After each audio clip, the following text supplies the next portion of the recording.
जय हिंद बच्चों। आज के इस वीडियो में हम आपको सिखाने वाले हैं प्रतिस्थापन विधि। प्रतिस्थापन विधि से समीकरण हल करना सिखाएंगे और बहुत ही सरल तरीके से हम आपको यहाँ पर सिखाने वाले हैं। अगर आप ये वीडियो पूरा देखते हैं तो प्रतिस्थापन विधि एक बार पढ़ने के बाद आपको फिर दोबारा पढ़ने की ज़रूरत नहीं पड़ेगी। इस तरीके से हम समझाएंगे आपको कि एक ही प्रश्न में सारा कुछ आप सीख जाएंगे और प्रतिस्थापन विधि का कोई भी सवाल हो आप लोग आसानी से कर लेंगे। तो इसके लिए क्या करना है बच्चों, सबसे पहले तो आपको वीडियो को पूरा देखना है शुरू से लेकर अंतिम तक। अगर वीडियो पूरा देखते हैं तभी आपको अच्छे से सारी चीज़ समझ में आएगा। तो चलिए वीडियो शुरू करते हैं। प्रतिस्थापन विधि से समीकरण हल कैसे करते हैं इसको हम लोग समझते हैं। देखिए, प्रतिस्थापन विधि और विलोपन विधि और हमारा वज्रगुणन विधि, ये तीन विधियां होती है समीकरण को हल करने का। अब ये जो समीकरण हल करना होता है इसको ये होता क्या है, देखिए समीकरण हल करने का मतलब है यहाँ पर जो x और y है ना, इनका मान निकालना होता है। x और y का मान निकालना ही समीकरण हल करना कहलाता है। समझ में आ गया? चलिए अब हम लोग प्रतिस्थापन विधि से इसको हल करते हैं। तो प्रतिस्थापन विधि में आपको दो समीकरण दिए जाएंगे। जैसे यहाँ पर दिया गया है एक समीकरण x + y = 5, ये हमारा पहला समीकरण है, इसको हम लोग पहला समीकरण नाम दे देते हैं। और यहाँ पर 2x - 3y = 4, ये हमारा दूसरा समीकरण है। ठीक है बच्चों, यहाँ तक समझ में आया? ठीक ना। अब देखिए यहाँ पर सबसे पहले आपको क्या करना है, आप इन दोनों समीकरणों में से देखिए कि हमको सरल समीकरण कौन सा दिख रहा है, सरल कौन सा दिख रहा है। देखिए यहाँ पर x + y = 5 है, यहाँ पर 2x - 3y = 4 है। इसमें बड़ी बड़ी संख्याएं हैं, दूसरे समीकरण में बड़ी बड़ी संख्याएं हैं, लेकिन यहाँ पर सीधा सीधा है x + y = 5। तो आपको देखना है कि दोनों समीकरणों में से सरल कौन सा दिख रहा है। ठीक है, उसी समीकरण को ले लीजिए, चाहे दूसरा हो चाहे पहला हो, सरल देखना है आपको। तो यहाँ पर पहला समीकरण हमारा सरल दिख रहा है, तो हम पहले समीकरण को ले लेंगे। ठीक है, तो अब यहाँ पर क्या लिखेंगे, जिस समीकरण को हमने चूज़ किया है उसको हम लोग लिखेंगे यहाँ पर। जैसे मान लीजिए हमने समीकरण 1 को लिया, क्योंकि हमारा समीकरण 1 सरल दिख रहा है, तो यहाँ पर लिखेंगे समीकरण 1 से, है ना, समीकरण 1 से। तो समीकरण 1 हमारा क्या है बच्चों, ये है x + y = 5, यही तो है हमारा पहला समीकरण, है ना। अब इस समीकरण से आप क्या करिए कि या तो x का या फिर y का मान निकाल लीजिए, किसी का भी आप मान निकाल सकते हैं, चाहे x का चाहे y का। चलिए हम यहाँ से क्या करते हैं, x का मान निकालते हैं। तो x तो यही रहेगा हमारा, है ना, x का मान निकाल रहे हैं तो ये इधर इस साइड में राइट साइड में 5 है और ये प्लस y उधर जाएगा तो -y हो जाएगा। पक्षांतर करने आपको आता होगा। ठीक है, ये प्लस y को हमने उधर भेजा बराबर के उस पार, तो ये -y हो गया। अच्छा, x का मान यहाँ से कितना आ गया, 5 - y आ गया। अब इस समीकरण को, ये जो हमने निकाला है x का मान, इस समीकरण को आप तीसरा समीकरण मान लीजिए। ठीक है, जो स्टेप हम करते जा रहे हैं वही स्टेप सभी प्रश्नों में आपको करना है अगर आप प्रतिस्थापन विधि से हल कर रहे हैं तो। समझ में आया? चलिए अब यहाँ पर देखिए, ये जो x का मान है x = 5 - y, इसको हमने किस समीकरण से निकाला है, समीकरण 1 से निकाला है। तो इस x के मान को हम जिसमें से निकालते हैं उसमें नहीं रखते, उसके अगले वाले में रखते हैं। यानी समीकरण 1 से निकाले हैं तो हम समीकरण 2 में रखेंगे। ठीक है, इस वाले में। तो अब लिखेंगे यहाँ पर x का मान क्या करेंगे बच्चों, x का मान किस में रखेंगे, समीकरण 2 में रखेंगे, क्योंकि 1 से निकाले हैं तो समीकरण 2 में रखेंगे, है ना।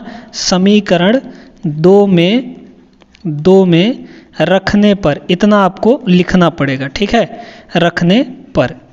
अच्छा, अगर समीकरण 2 से निकालते x या फिर y का मान तो हम समीकरण 1 में रख देते। ठीक है।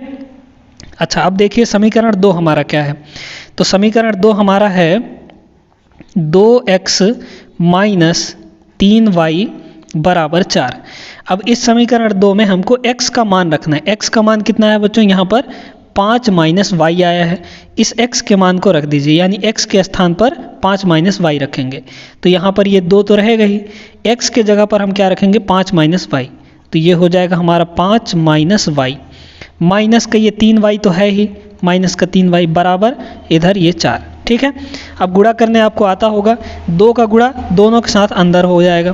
तो 2 का गुणा 5 के साथ करेंगे तो 2 पंचे 10, फिर लगा है माइनस तो माइनस, 2 का गुणा y के साथ होगा तो 2y और ये -3y है ही, बराबर हमारा 4 हो गया। अब आगे देखिए, आगे हम क्या करेंगे, यहाँ पर ध्यान से देखते जाइएगा। ये जो है ये 10 है ना, क्योंकि ये अंक वाला है, इसको आप उधर भेज दीजिए बराबर के उस पार। जो y वाले हैं उनको इधर ही रखिए, ठीक है। तो देखिए बराबर के इस पार पहले से क्या है 4 है, ये प्लस का 10 प्लस 10 है, कुछ नहीं लगा है, इसका मतलब यहाँ पे प्लस का चिन्ह है, ठीक ना। तो प्लस 10 जब उधर जाएगा तो माइनस का 10 हो जाएगा, ठीक है। अब देखिए इधर क्या बचा, -2y और -3y, तो -2y -3y, चिन्ह एक ही जैसा है तो जुड़ेगा, तो -2 -3 कितना हो जाएगा, -5 हो जाएगा और y हो जाएगा, ठीक है। अब यहाँ पर देख लीजिए ये कितना हो जाएगा बच्चों, ये हो जाएगा हमारा -5y बराबर 4 - 10, 4 में से 10 घटाएंगे तो कितना आ जाएगा, ये आ जाएगा -6 है ना। तो यहाँ से y बराबर कितना आ जाएगा, -6 और बटे, क्योंकि ये -5 इधर गुणा में है y के साथ, तो इधर ले जाएंगे तो बटे में -5 हो जाएगा। देखिए अब ऊपर नीचे दोनों माइनस है तो माइनस माइनस आप काट सकते हैं, तो बचा क्या हमारा 6/5, क्योंकि अब आगे तो नहीं कटेगा है ना। तो y बराबर 6/5, y का मान हमारा 6/5 आएगा। अब इस y के मान को समीकरण 3 में रख देंगे तो हमारा x का मान आ जाएगा। बस इतना काम आपको और करना है, y का मान हम निकाल ही चुके हैं, x का मान बस और निकालना है। तो देखिए अब यहाँ पर लिखेंगे हम लोग, क्या लिखेंगे, लिखेंगे y का मान है ना, y का मान किस में रखेंगे बच्चों, समीकरण 3 में, ठीक है।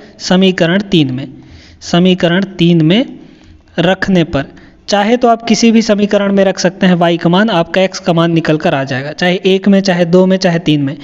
ज़्यादा आसान होगा कि आप समीकरण 3 में रख दीजिए तो आपका x का मान आ जाएगा, है ना। तो समीकरण 3 में रखने पर, समीकरण 3 हमारा क्या है, यहाँ पर देखिए, x बराबर 5 - y है ना। देख लीजिए तो x बराबर 5 माइनस y का मान कितना है 6/5, तो यहाँ पे हम लोग रख देंगे 6/5। अब आगे देखिए, अब बस इसको हल करना है, आपका उत्तर आ जाएगा। क्या हो जाएगा हल करने पर, ये होगा x बराबर, देखिए ये क्या है 5 - 6/5 ना, तो 5 का गुणा 5 में करिए, 5 × 5 = 25, और ये माइनस है तो माइनस, ऊपर में क्या है 6, और पूरे का बटे कितना हो जाएगा बच्चों, ये हो जाएगा 5। 25 में से 6 घटाएंगे तो ये आएगा 19/5, यानी जो x का मान है, x बराबर हमारे पास कितना आ जाएगा 19/5। यही आपका उत्तर होगा, x का मान 19/5 और y का मान 6/5, ये आपका सही उत्तर हो जाएगा। लास्ट में आपको लिखना है अतः x बराबर कितना 19/5, और इतना आपको लिखना पड़ेगा, है ना, इतना आपको लिखना पड़ेगा, और y बराबर कितना 6/5 है ना, 6/5 है। बस इतना आपको लिखना है। आपके एग्ज़ाम में अगर आता है तो ऐसा लिखते हैं तो आपको पूरा नंबर दिया जाएगा, कहीं भी एक भी नंबर नहीं कटेगा, इस तरीके से अगर आप करते हैं तो। चलिए उम्मीद करते हैं बच्चों कि आपको समझ में आ गया होगा। बहुत सरल तरीके से हमने यहाँ पर समझाया है कि प्रतिस्थापन विधि से किसी भी समीकरण को, कोई भी समीकरण दे दे, कोई 2 समीकरण दे दे, आप उनको इस तरीके से करेंगे तो आपको पूरा नंबर दिया जाएगा। एक बार यहाँ पर फिर से जल्दी समझ लीजिए क्या करना है। चलिए शुरू से देखते हैं, है ना। देखिए यहाँ पर क्या है, x + y बराबर 5 है और 2x - 3y बराबर 4 है। हमारे पास 2 समीकरण है, ठीक ना। अब क्या करना है, आपको इन दोनों में से देखना है कि कौन सरल दिख रहा है। तो हमको पहला वाला समीकरण सरल दिखा तो हमने लिखा समीकरण 1 से। अब समीकरण 1 क्या है, x + y बराबर 5, यहाँ से या तो x का मान निकाल लीजिए या फिर y का मान निकाल लीजिए। तो हमने क्या किया, x का मान निकाल लिया, तो x बराबर इस प्लस y को उधर ले जाएंगे तो -y हो जाएगा, ठीक है। अच्छा इतना तो हो गया।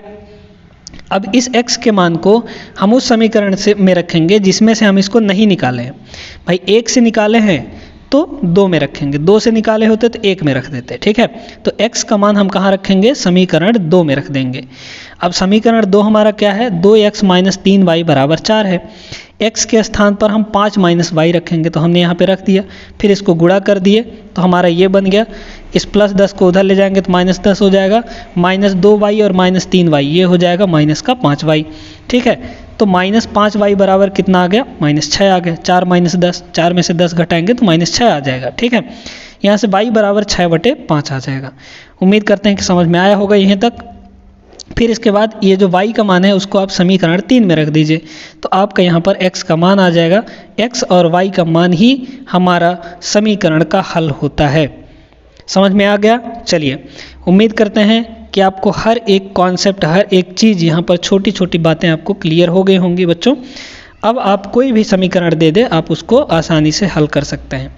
और उम्मीद करते हैं कि ये वीडियो भी आपको अच्छा लगा होगा, पसंद आया होगा। अगर पसंद आया हो तो लाइक कर दीजिए और चैनल को ज़रूर सब्सक्राइब कर लीजिए, क्योंकि यहाँ पर बेसिक मैथ का डेली वीडियो आता है और आप उसको देखकर अपना मैथ इम्प्रूव कर सकते हैं।